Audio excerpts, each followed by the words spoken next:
Deputy speaker के पास भी बहुत टेक्निकलिटीज अवेलेबल हैं इस प्रोसेस को और लंबा करने के लिए, कि अब वो बोले कि मैं इंडिविजुअल मीटिंग बुलाता हूं अगर हर एक एमएलए के साथ, वो एक एक करके अगर एमएलए बुलाएंगे तो आपको 30-40 दिन लग सकते हैं इस प्रोसेस में। तो इतनी डिस्क्रेशनरी पावर्स अवेलेबल हैं लेजिस्लेटिव बॉडीज के जो हेड्स होते हैं कि ये पार्ट लेजिस्लेटिव पार्ट जुडिशियल, जिसको हम मैं वो यूज नहीं करूंगा, लेकिन एक मॉडल क्रिएट हो गया है। और अब इस टेक्निकल लीगल मॉडल में ये शिवसेना जो ये फंसे हैं, मुझे लगता है इस समय सबसे ज्यादा एंजाइटी अगर होगी तो जो एमएलए गुवाहाटी में बैठे हैं उनमें होगी। और यही तरीका होता है कि आप उन एमएलए को अगर रीच आउट करें और बोले देखिए अभी तो ये सिचुएशन चलनी है, आप आ सकते हैं तो आ जाइए, हम आपको फला फला कंसेशंस दे देंगे। तो इस वजह से मुझे लगता है क्योंकि अब ये बैटल टेक्नो लीगल हो गई है तो advantage to the government in power, ऐसा अभी लग रहा है। हालांकि 3-4 घंटे में सिचुएशन बदल रही है पिछले 3-4 दिनों में। बिल्कुल, मैं अपने दर्शकों को बता दूं जो हमारे इस कार्यक्रम को देख रहे हैं कि दरअसल जब कोई विधायक या कोई सांसद इस्तीफा देता है तो स्पीकर इस बात को इंश्योर करते हैं कि कहीं उन पर किसी तरीके का दबाव तो नहीं है, किसी लालच में तो नहीं दे रहे हैं, कहीं किसी ने उनके इस्तीफे को फोर्जरी तो नहीं की है, कोई 420 तो नहीं की है, कहीं गलत तरीके से उनका इस्तीफा नहीं लिया। इसलिए वो अपने चैम्बर में बुलाकर फिजिकली उनको वेरीफाई करते हैं। जो बात कार्तिक कह रहे हैं वो बात बिल्कुल सच है कि डिप्टी स्पीकर अगर चाहें तो कहें भाई आप लोगों एक चिट्ठी हमारे पास आई है जिसमें आपके सिग्नेचर है, मैं ये इंश्योर करना चाहता हूं कि एक सिग्नेचर आपने किया, पहली बात। दूसरा, ये जो सिग्नेचर है आपने किसी के दबाव में नहीं किया है। तीसरा, आप ऐसा तो नहीं किसी दूसरे तरीके के लालच में फंसकर ऐसा कर रहे हैं। तो अब ये जो बात कार्तिक ने कहा वो बात सच है। 37 विधायक हैं, 37 दिन तो लग ही सकते हैं। और उसके बाद वो कहेंगे कि फिर मैं कानूनी इसके बारे में राय मशवरा करूंगा कि क्या होता है, तो अगले 2-3 महीने भी लग सकते हैं। रवि किरण जी, ये जो पूरी स्थिति पैदा हो रही है आज की तारीख में, क्या हम लोग सिर्फ अटकलबाजी कर रहे हैं? यह भी तो हो सकता है कि जो एनफोर्समेंट डायरेक्टरेट का जो तलवार है वो तो डिप्टी स्पीकर के ऊपर भी लागू हो सकता है। नरहरी झिरवल ये नासिक डिस्ट्रिक्ट से आते हैं और आदिवासी समाज से आते हैं जी। ईडी का डर शायद जिन लोगों के पास बड़े बड़े कोई बिजनेस हैं, बड़ी बड़ी संस्थाएं हैं, बड़े बड़े कारोबार है, उनको होता होगा। नरहरी झिरवल का जो बैकग्राउंड है बहुत ही सिंपल आदिवासी कम्युनिटी से आते हैं। मुझे नहीं लगता कि ईडी का डर उनको होगा। और इस स्थिति में अगर ईडी कहीं पर भी एंट्री करती है तो पब्लिक में, जनता में ये सीधा मैसेज चला जाएगा कि देखो कहीं ना कहीं से ये रिमोट कंट्रोल्ड एक्टिविटी चल रही है। तो मुझे नहीं लगता कि इस मामले में वो दखल अंदाजी करेंगे। ये समय गलत होगा। तकनीकी भाषा तो चाहे हम कितनी भी कर सकते हैं, लेकिन सिंपल जो सबके समझ में आए ऐसे शब्दों में कहना है तो आज के दिन या आज के समय शिवसेना इस मामले को लंबे समय तक खेलना चाहेगी, क्योंकि इससे सबसे बड़ा फायदा शिवसेना को और एक क्या होगा कि जो लोग गुवाहाटी में बैठे हैं उनका मनोबल टूटेगा। देखिए, आप अपने परिवार से दूर है, आप अपने कॉन्स्टिट्यूएंसी से दूर है, जो आपका क्षेत्र है, जो आपके दोस्त है, जो आपके कार्यकर्ता हैं उससे दूर है। आपकी जिस पार्टी से आप चुन के आए हैं उस पार्टी के लोग आपके खिलाफ, आपके अगेंस्ट क्या कर रहे हैं उसका डर है। जितने दिन लगेंगे, असम में जितने एमएलए बैठे हैं, विधायक, उनका मनोबल टूटते जाएगा। और शिवसेना यही चाहेगी कि होने दीजिए ये कार्रवाई, हम तो तैयार बैठे हैं यहाँ पे वकील लेके, लड़ते रहेंगे हम। मनोबल टूट जाना चाहिए उनका। मनोबल जैसे जैसे टूटेगा, राजनीति में उसके जैसा खतरनाक खेल कुछ भी नहीं है।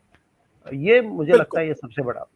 अपने दर्शकों को बता दूं कि दरअसल गुवाहाटी में जो इस वक्त शिवसेना और दूसरे महाराष्ट्र के विधायक मौजूद हैं, रेडिसन ब्लू होटल है जिसमें 70 कमरे किराए पे लिए गए हैं और वहां पर किसी दूसरे लोगों की एंट्री फिलहाल बैन है।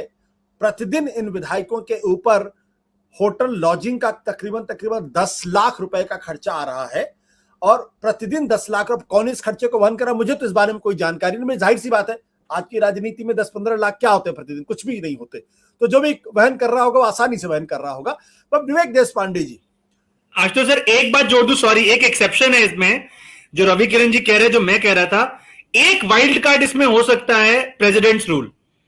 अगर कल गवर्नर एक रिपोर्ट भेज दे कि एक संवैधानिक संकट आ गया है और बीजेपी प्रेसिडेंट रूल लगा देती है, तो ये सब इक्वेशंस फिर पलट सकती हैं। वो एक वाइल्ड कार्ड है जो बैक पॉकेट में होगा, उसको यूज करना शायद इतना आसान नहीं है, लेकिन एक ऑप्शन वो जरूर रहेगा। चलिए, चूंकि कार्तिक ने सवाल खड़ा किया, शरद जी क्या आप इस बात से सहमत है? हालांकि जो कर्नाटक के बाद और उसके बाद अरुणाचल प्रदेश और उत्तराखंड में जो सुप्रीम कोर्ट का ऑर्डर है, बिल्कुल साफ कह रहे हैं कि अगर राज्यपाल को यह लगता है कि जो मौजूदा सरकार है बहुमत खो चुकी है, तो ये राज्यपाल को तय नहीं करना है, ये फ्लोर ऑफ द हाउस पे ही तय होगा।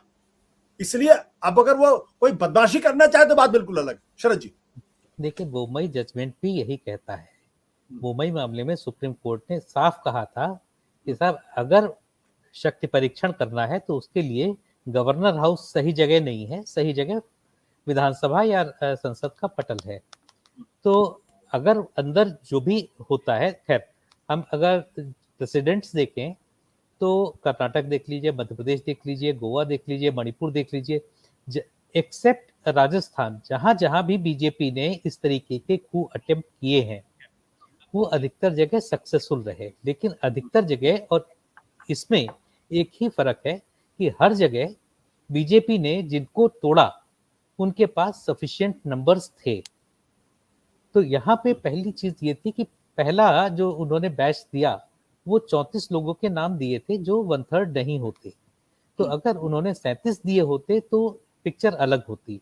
आज पिक्चर अलग है, लेकिन उसके बावजूद जिस तरीके से रैंक एंड फाइल एमएलए विधायक मंडल दल का रैंक एंड फाइल लगभग, जिसे मैं कहूंगा, वो उद्धव ठाकरे में विश्वास खो चुका है।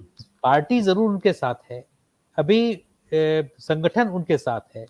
तो जैसा संदीप कह भी रहे थे कि अगर पार्टी साथ है तो विधायक दोबारा चुन के आ सकते हैं जी। तो विधायक अगर जाना चाहते हैं तो चले जाएं। लेकिन मुझे लगता है कि जो शिवसेना का बेसिक काडर था वो महाविकास आघाड़ी के साथ बहुत खुश नहीं था। Ideologically they were always compatible with BJP, not Congress और एनसीपी। और जिस तरह से मैं बार बार वही कहूंगा, क्योंकि मेरे पास फर्स्ट हैंड नॉलेज है, मैं उन लोगों को जानता हूं जिनके बारे में, मतलब जिनको मुख्यमंत्री ने समय दे के बुलाया कि आप मिलने आइए, दूसरे शहर से पहुंचे और 3 दिन इंतजार करते रहे कि साहब मुख्यमंत्री जी कब मिल रहे हैं। तो साहब वो समय भी नहीं दिया है उन्होंने, अभी समय नहीं दिया है। तो कहा उनको मालूम तो है, हाँ उन्होंने तो बुलाया है आपको, मुख्यमंत्री ने बुलाया मिलने को, और उसके बाद मुख्यमंत्री मिलने का समय नहीं दे रहे हैं 3-3 दिन तक, और वो भी वरिष्ठ मंत्रियों को। तो खैर मेरा अभी भी स्पष्ट मानना है कि शिवसेना अपना अंतिम समय जो हो सकता है एक वो भी गिन रही हो, क्योंकि लोगों में, काडर में अगर असंतोष आ जाता है, वो कैडर उस तरीके का चार्ज नहीं है। और अगर शिवसेना डिसइंटीग्रेट होती है तो ये बाकी तीनों पार्टियों को फायदा है, क्योंकि जो वोट 4 जगह बंटता था वो 3 जगह बटेगा, सभी बढ़ेंगे, तो सभी के इंटरेस्ट में है। तो जो शरद पवार की भूमिका को लेके एक बात हो रही है, तो शरद पवार को के बारे में कहा जाता है कि वो अगर लेफ्ट देखते हैं तो मान के चलिए कि वो राइट जाएंगे। तो इसलिए वो कभी कहाँ देख रहे हैं, कभी वो लेफ्ट देख रहे हैं, कभी राइट देख रहे हैं, तो इसलिए उनके बारे में अभी कुछ पता नहीं चल रहा कि वो किधर देख रहे हैं और किधर जाएंगे। सत्य हिंदी का ऐप डाउनलोड करें गूगल प्ले स्टोर पर।